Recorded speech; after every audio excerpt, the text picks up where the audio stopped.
Hello again and welcome to another episode of Fish and Hunt with Luke. This is part 2 of a series on how to deploy long lines. And on this series I want to talk about a few additional features that I use in my spread. The first one is a brass clip. And if I fish down in here long enough, I will find in my bucket a brass clip. Now this is a solid brass clip that attaches to the line, to the weight, excuse me. And there's the weight, and that's how it attaches to the weight. And then I attach my tarred seine line, as discussed in part 1, to the brass clip. Now what does this brass clip do for me? Well, it allows me a couple of different things. First of all, it allows me to quickly change the weight.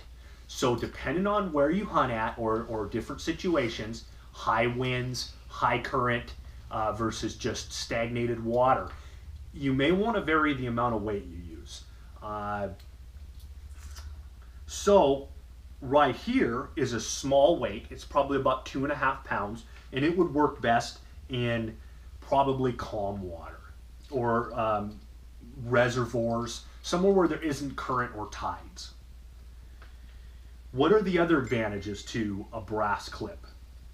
Well, it also allows you to, if you get to the end of your line and you realize that the decoy is too close to the lead and you don't have enough room, and if you drop the lead, that last decoy will sink, you can hook this brass clip into another brass clip and give yourself 100 foot, 150 foot, 50-foot extension, depending on how long your next cord is.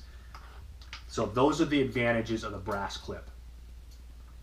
The other accessory I'd like to talk about is the bucket in front of me. And a lot of people ask me why I would bother using a bucket and having to stuff the tarred seine into the bucket. Well, I just feel comfortable with it. I can stuff that the line into the bucket and easily deploy my decoys without getting it tangled. Some people have trouble doing that.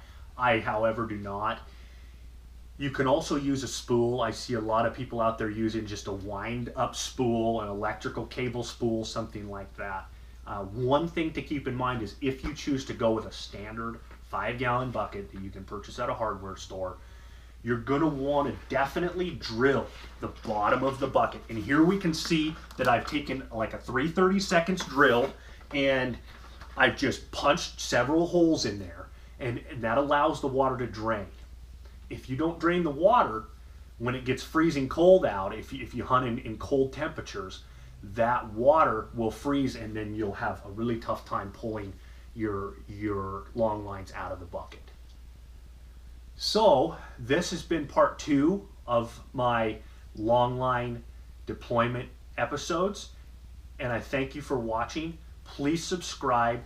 Please give me a thumbs up, because that will allow me to get to the top of the charts and let other people take a look at different ways to set out decoys. Thanks and have a nice day.